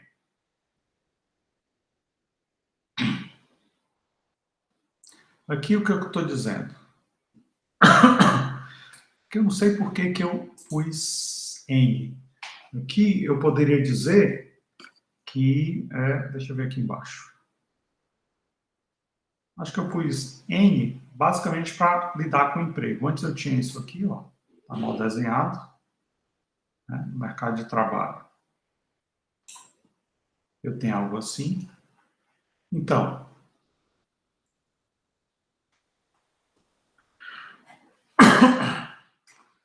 aqui eu acho que eu preciso corrigir. É a variação de R, certo? Ou seja, o que é a função investimento? A função investimento, deixa eu corrigir aqui. A função investimento é da seguinte forma. I igual a D menos E. R. O que é esse R aqui? A taxa de juros, certo? O que aconteceu com a taxa de juros? Vou corrigir aqui. I igual a D menos R. Tirar isso aqui. O que aconteceu com a taxa de juros? Subiu, né? A taxa de juros subiu. Então, a taxa de juros subiu, aqui, onde tem N, eu não vou dizer que é N, é R, né? Efeito sobre a taxa de juros é maior do que zero. Certo? Taxa de juros maior que zero, o que aconteceu com D? Nada. D não aconteceu nada. Então, variação do D é zero. Então, como é que o investimento vai variar? O investimento vai variar com relação à taxa de juros. Da mesma forma que eu tinha aqui, tributos caindo gera aumento de consumo. Então, taxa de juros aumentando, o que é que esse sinal de menos aqui diz? Que o investimento vai cair. Certo? E aí, tributos aumentando, investimento caindo, eu tenho basicamente isso aqui.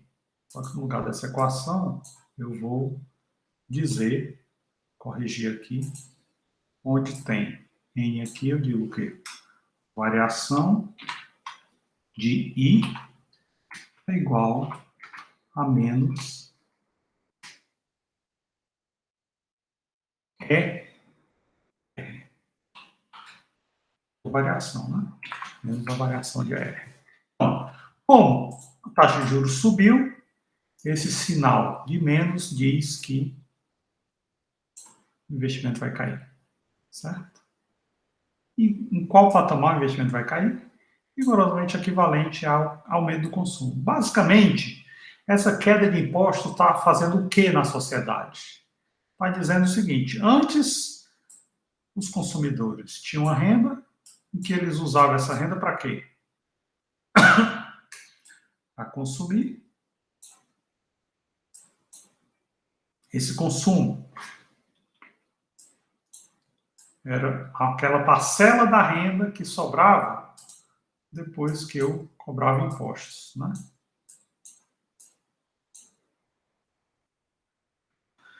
Então, o que a gente tem? As pessoas usavam a renda para consumir. Quando a gente põe aqui desse lado, o investimento, a gente tem Y, que eu chamava de D, né? Menos consumo, menos pagamento de impostos. Né? Que eu estou fazendo um T minúsculo. Tudo bem, pode ser maiúsculo, minúsculo, tanto faz. Então, se poupança é aquilo que sobra para as pessoas depois que elas consumirem, depois que elas pagarem os impostos, então essa igualdade com a poupança, com o investimento, vai ser o quê? O que vai ser investido vai ser aquilo que não foi consumido. Só que com essa queda dos impostos, impostos caíram, consumo subiu. Né? E aí? Isso aqui vai fazer o quê? Isso aqui não variou. Isso significa que eu vou ter o quê? Como isso não variou, eu vou ter que ter o quê? Queda do investimento. Certo? As pessoas viram essa queda de impostos como o seguinte: agora eu estou mais rico, eu tenho mais dinheiro no bolso. Só que o que foi que aconteceu aqui? A demanda. A demanda, ela não foi alterada, né? Ela não se altera. Por quê? Esse aumento do consumo equivale a o quê? A queda dos impostos e a queda do investimento. E o que é que a gente tem como demanda agregada? Demanda agregada é aqui, demanda agregada. Como é que a gente chama a demanda agregada? A agregada é igual a consumo, que subiu, mais investimento, que caiu, mais gastos do governo. O que aconteceu com o gasto do governo? Nada, né?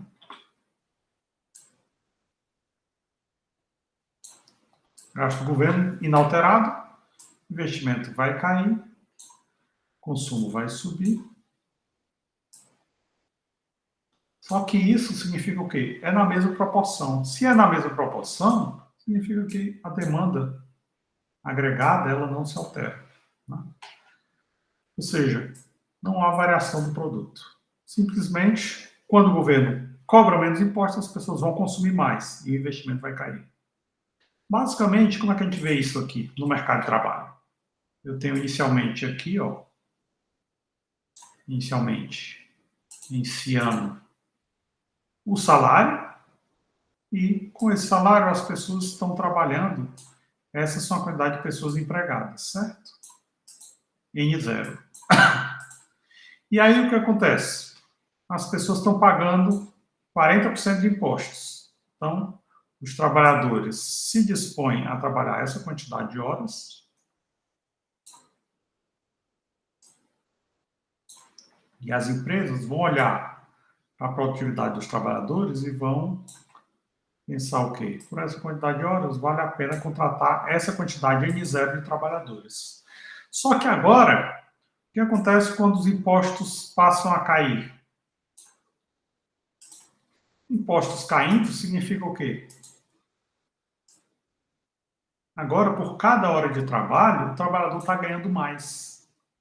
Então, os trabalhadores fazem o seguinte, ó, eles vão alterar sua oferta de trabalho, por quê? Porque agora eles estão pagando menos impostos. O que é que significa pagar menos impostos? Vai ver que antes eu estava trabalhando 10 horas por dia, ganhava 1.000, mas aí ganhava R$ 10 por hora, mas aí R$ 4 iam para o governo e eu ficava com R$ 6. Aí o governo disse de uma hora para outra, agora o governo vai arrecadar só R$ 2, R$ 8 ficam com você. Aí eu penso o quê? Opa, agora eu não vou trabalhar mais 8 horas por dia, eu vou trabalhar 10 horas por dia. Porque antes, cada hora de trabalho me dava 6. 6 vezes 8, qual era o meu salário? Antes, eu estava o quê? Trabalhava 8 horas por dia, vezes ganhava R$ 6 por hora, 6 vezes 8 é igual a...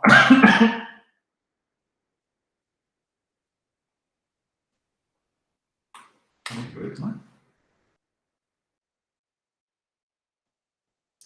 Agora, eu estou fazendo o quê? Agora, o salário continua 10, mas o governo não está tirando mais 4. Agora o salário continua 10, o governo está tirando só 2. Ou seja, eu passei a ganhar 8.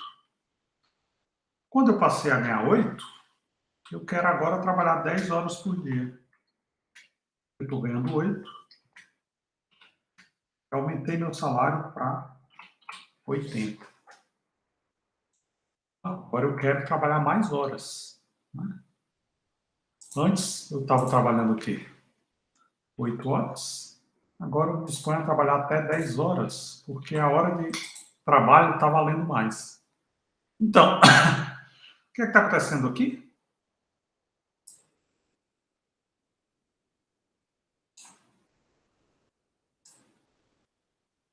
A empresa pensa o seguinte: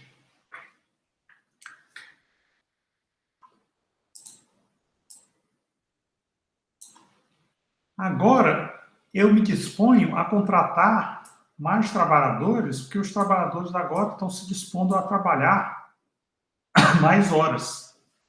Então, tenho como reduzir o salário real.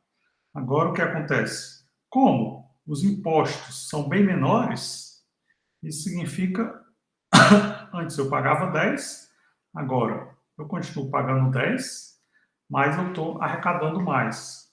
Os preços podem ter subido, significa que eu estou empregando mais pessoas. Só que agora o que é que está acontecendo? Aqui, o N0 é aqui, certo? N0, iniciando, né?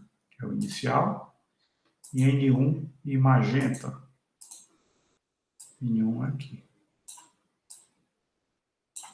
que é o final. O que está acontecendo agora? N0 aqui, N1 aqui. Muito bem. O que é que eu tenho agora? Agora eu tenho algo assim, ó. Na minha função de produção, anteriormente, eu tinha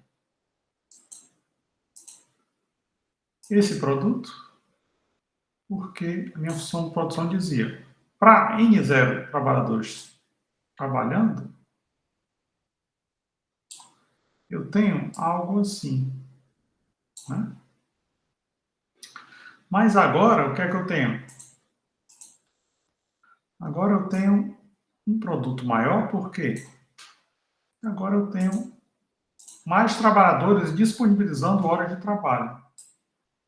O que significa que agora eu saí do ponto A e estou no ponto B. Maior emprego da economia. É interessante, aumentou o produto. Né? Como é que o produto pode ter aumentado? Você aqui estava dizendo que a demanda agregada não seria alterada.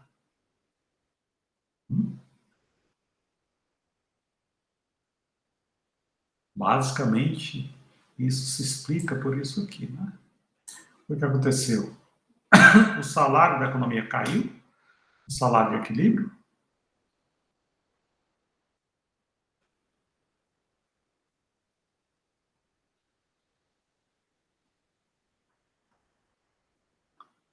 Pelo lado da oferta agregada, o que foi que aconteceu?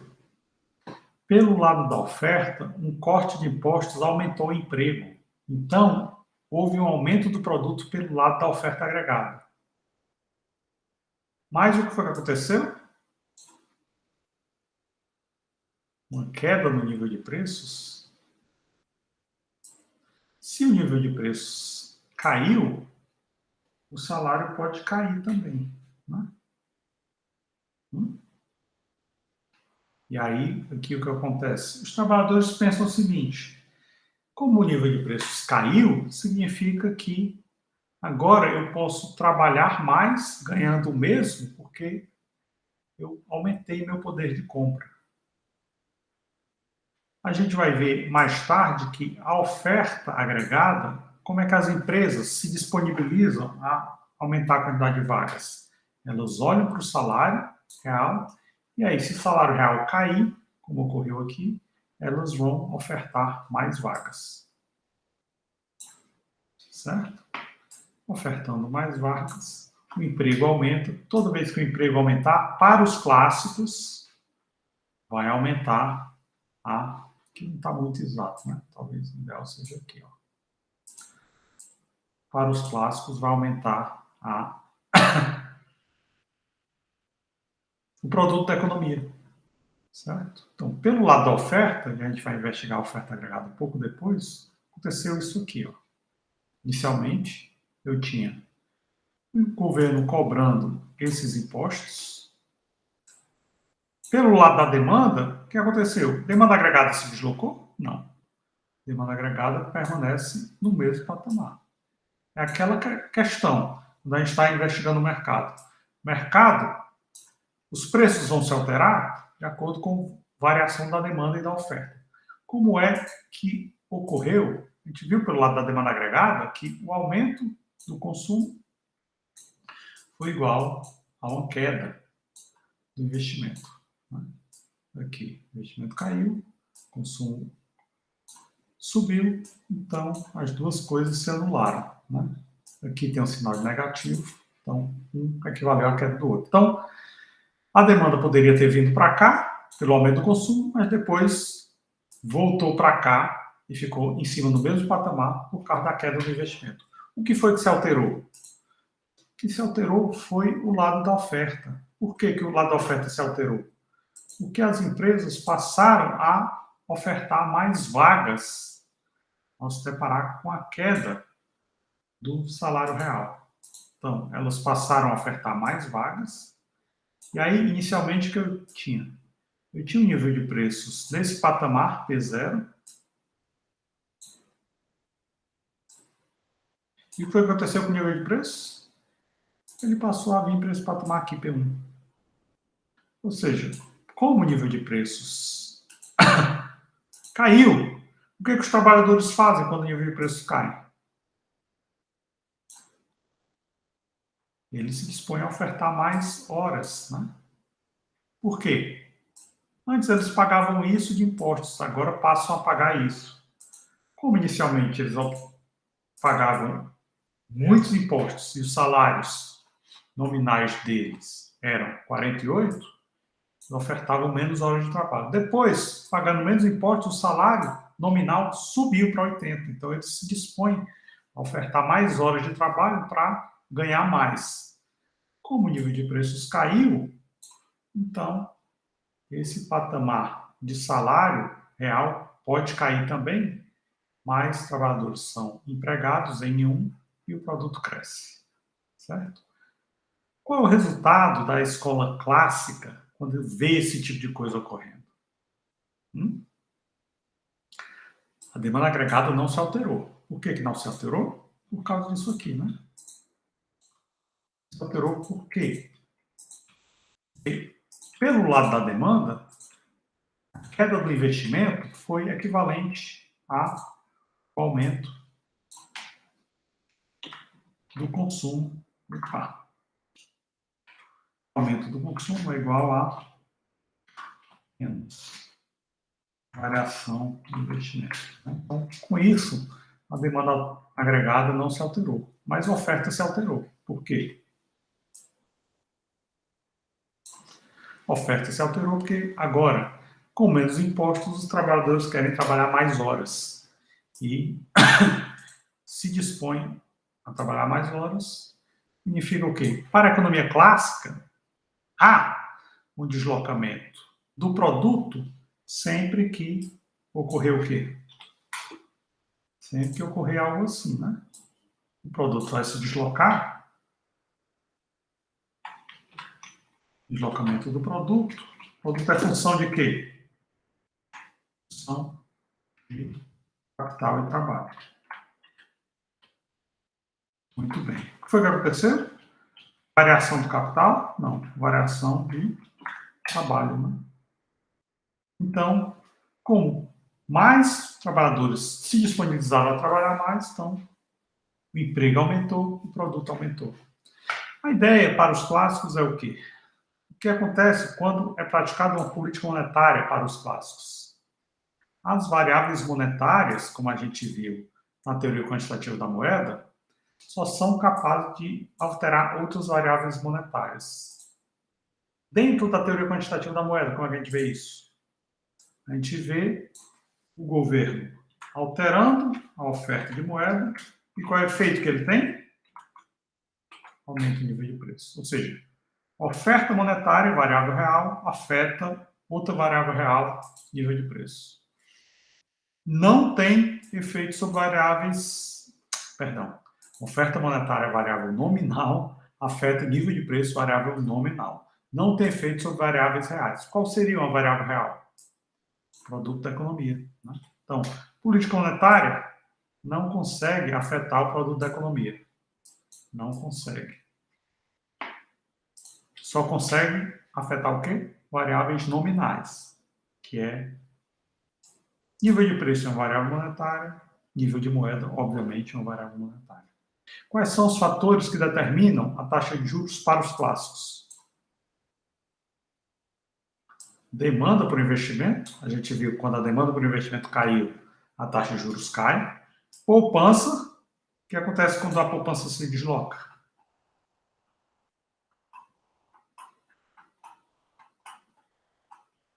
Se a poupança se desloca para cá, o que acontece? Isso gera queda da taxa de juros. Se a poupança se desloca para cá, aumenta a taxa de juros. Então, se a poupança se deslocando para cá ou para cá, varia a taxa de juros. Investimento se deslocando para cá ou para cá, também varia a taxa de juros. Né? Investimento subindo, o que acontece com a taxa de juros? Sobe. Investimento caindo, o que acontece com a taxa de juros? Cai. Poupança subindo, taxa de juros cai. Poupança caindo, taxa de juros sobe. Então, investimento e poupança alteram taxa de juros. Outra coisa que também altera é o quê? O comportamento do governo. Né? O orçamento, ele é equilibrado ou ele é desequilibrado? O que acontece quando o governo gera um déficit? Ele desloca para cá. Né? O governo deslocou daqui para cá. Por quê? Porque ele gerou um déficit. O que acontece se ele tivesse feito um superávit? Ele estaria gerando para cá. Então, a taxa de juros ia cair. Como ele teve déficit, ele deslocou para cá, a taxa de juros subiu. Então, o governo tendo déficit ou superávit, também desloca a taxa de juros. E para acabar a aula de hoje, a gente pode fazer esse pequeno exercício a respeito do modelo clássico. Com base no modelo clássico, julgue as afirmativas. Julgue as afirmativas seria você dizer se essa frase é verdadeira ou falsa. Vigorando o salário real de equilíbrio, a economia estará em pleno emprego, mas ainda assim haverá desemprego voluntário e desemprego friccional.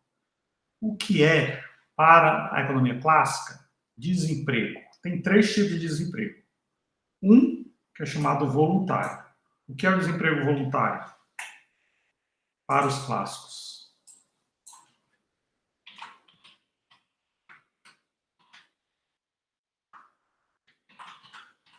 Desemprego voluntário significa o seguinte: o trabalhador olha para o salário de equilíbrio e diz: eu não quero trabalhar por esse salário. Esse é o desemprego voluntário. Os clássicos consideram que esse desemprego existe, não tem problema. É o desemprego normal. O que é o desemprego involuntário? Desemprego voluntário significa que o trabalhador olha para o salário e diz: perfeito, eu quero trabalhar recebendo esse salário. Mas aí ele não encontra vagas de trabalho. Esse é o desemprego involuntário.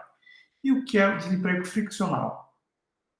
O desemprego friccional é o seguinte: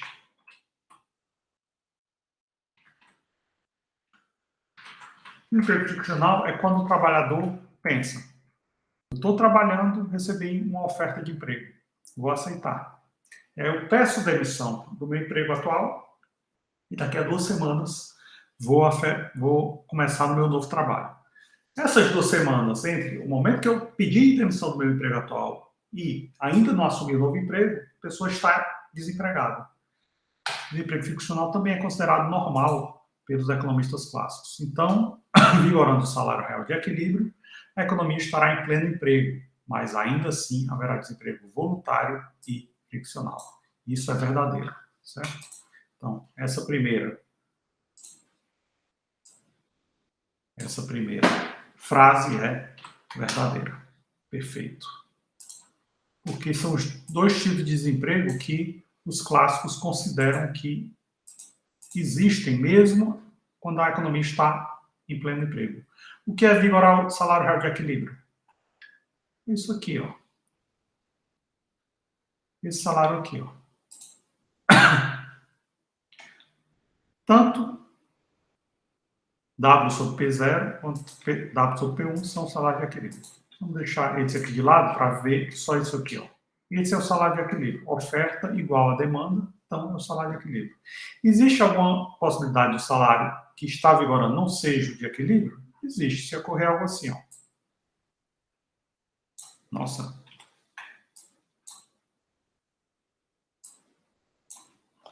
Se ocorrer algo assim, eu tenho aqui a oferta de vagas, que é a demanda de vagas. Esse seria o salário de equilíbrio. Opa, sim não. O salário de equilíbrio seria esse aqui, certo? Muito bem.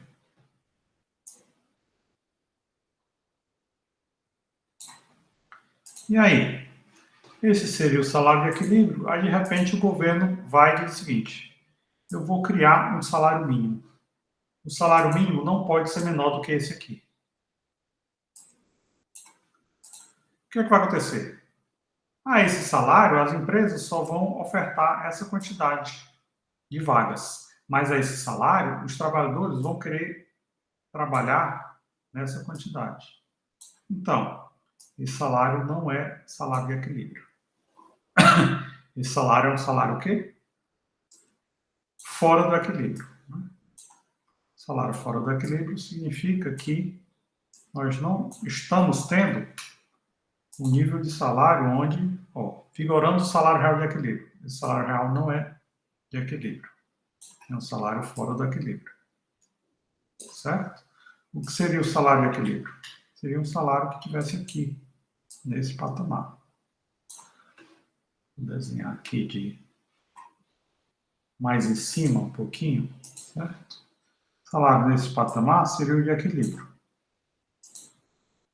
Ciano, certo? O que está em ciano é de equilíbrio, o que está em vermelho é acima do equilíbrio. Acima do equilíbrio significa o quê? Os trabalhadores iriam disponibilizar essa quantidade de mão de obra, aqui, eu chamaria de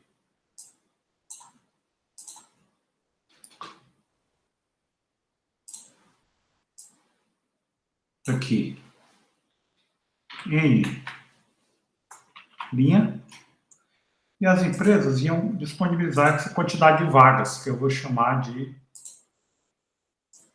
N duas linhas. Ou seja, que diferença é essa?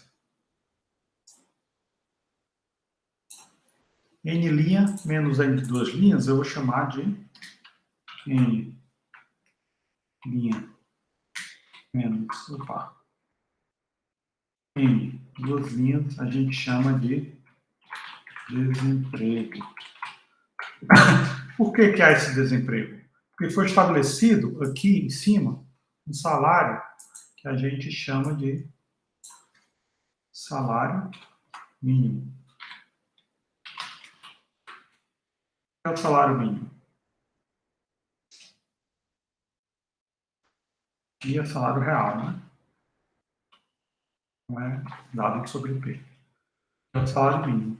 É um salário que está acima do salário de equilíbrio. Qual é o salário de equilíbrio? Esse aqui. W dividido por P. Isso é o salário de equilíbrio. Por que estrela? W sobre P estrela é o salário de equilíbrio. E o que é o salário mínimo? É um salário que está acima do salário de equilíbrio, portanto, eu tenho essa diferença aqui entre N, duas linhas, e N linha, que é o desemprego. Certo? Então, a primeira é verdadeira. A segunda, se todo estoque de moeda é útil apenas como meio de troca, ou seja, se não há entesouramento, então os indivíduos não pouparão nessa economia. O que é entesouramento? Significa que eu tenho um salário, R$ 1.000. R$ 800 eu uso na forma de moeda e gasto, é o meu consumo, e R$ 200 eu entesouro, ou seja, eu guardo debaixo do colchão. Se todo o estoque de moeda é apenas usado como meio de troca, os indivíduos não pouparão nessa economia. Será que isso é verdade? Se não houver entesouramento, significa o quê? No lugar de eu pôr esse dinheiro debaixo do colchão, eu posso pôr num banco, né? O que é que o banco vai fazer com esse dinheiro? Eu estou poupando. Só que a minha poupança significa o quê? Eu estou disponibilizando esse recurso ao banco para o banco emprestar para alguém. Não é útil isso, não? É útil. Não há entesouramento, mas há poupança. Logo, essa afirmação é falsa. Certo? Haverá poupança. Havendo poupança, essa afirmação é falsa. Ele diz que os indivíduos não pouparão. Pouparão sim. Né? Não há entesouramento, mas há poupança sim. Então, e todo o estoque de moeda é útil. Porque o fato de eu não consumir não significa que essa moeda não seja útil. Está sendo útil porque está sendo poupada e essa poupança está sendo usada por um empreendedor que está usando esse recurso de forma útil.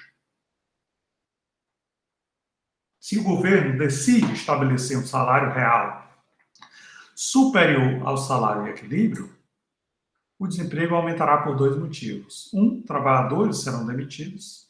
Dois, parte dos trabalhadores desempregados passará a procurar emprego. É exatamente isso aqui, né? É exatamente isso aqui, ó. O que é que significa o estabelecimento de um salário mínimo acima do salário de equilíbrio? Significa que antes eu tinha isso aqui, ó. Eu tinha, vou botar aqui N0, né? N0. O que é N0? Todas as pessoas, olhando para esse salário, estão trabalhando.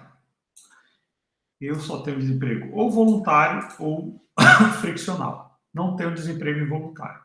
Aí o que acontece? O governo pensa, não, esse salário é muito baixo. Eu vou elevar o salário de todas as pessoas. Agora eu vou criar uma lei de salário mínimo e o salário mínimo vai ser desse patamar. O que é que acontece com essas pessoas que tinham essa produtividade aqui? Elas não podem mais trabalhar por esse salário. Por quê? Porque a produtividade delas é menor. Como as empresas ofertam vagas? Elas olham para a produtividade marginal do trabalho. Isso tem que ser igual a W dividido por P. Então, essas pessoas que têm essa produtividade aqui, o que é que essas pessoas estão fazendo? Antes, se as pessoas tinham essa produtividade aqui, antes elas estavam trabalhando, né? E agora? Agora, as pessoas com essa produtividade aqui, elas não conseguem mais trabalhar. Por quê? Porque a produtividade delas é menor do que o salário. Antes, era maior do que o salário de equilíbrio, então elas estavam trabalhando. Agora, elas não estão trabalhando por quê? Ficaram desempregadas, ou seja, foram demitidos. Por que eles foram demitidos? Porque o salário que elas têm que receber agora não é tão baixo quanto a produtividade delas. A produtividade delas é mais baixa que o salário mínimo. Então, elas acabam sendo demitidas. E agora, havia antes o quê?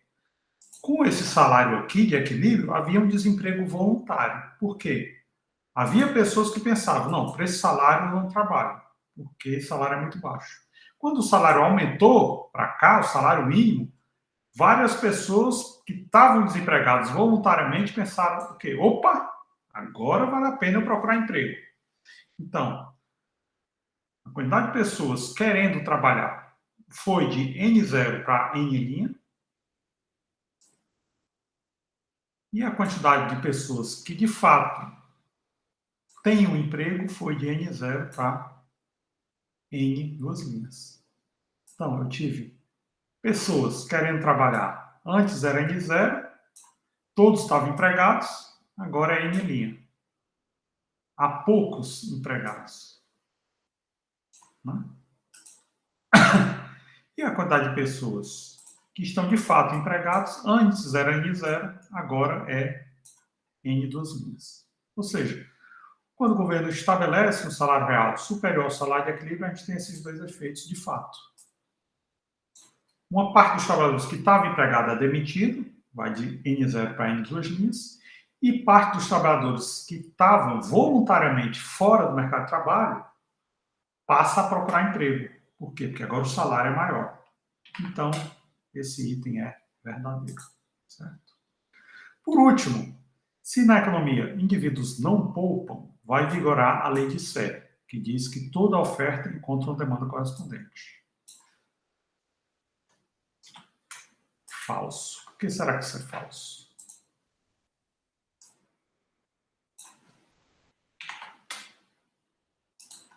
O que a lei de Sé diz é o quê? Em todo processo de produção, há algo que faz com que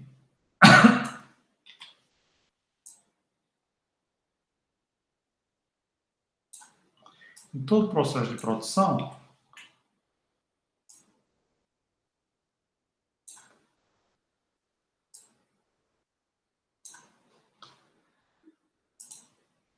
a renda gerada nesse processo de produção faz com que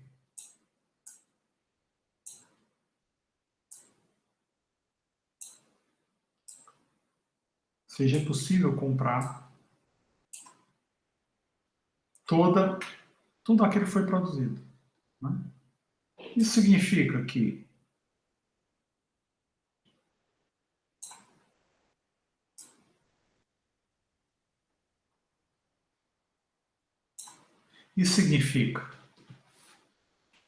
que as pessoas não poupam de forma alguma. Né?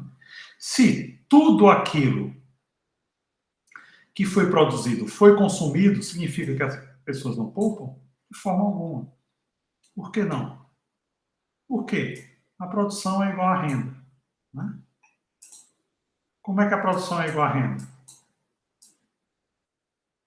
A produção é igual à renda porque a renda vai ser o quê?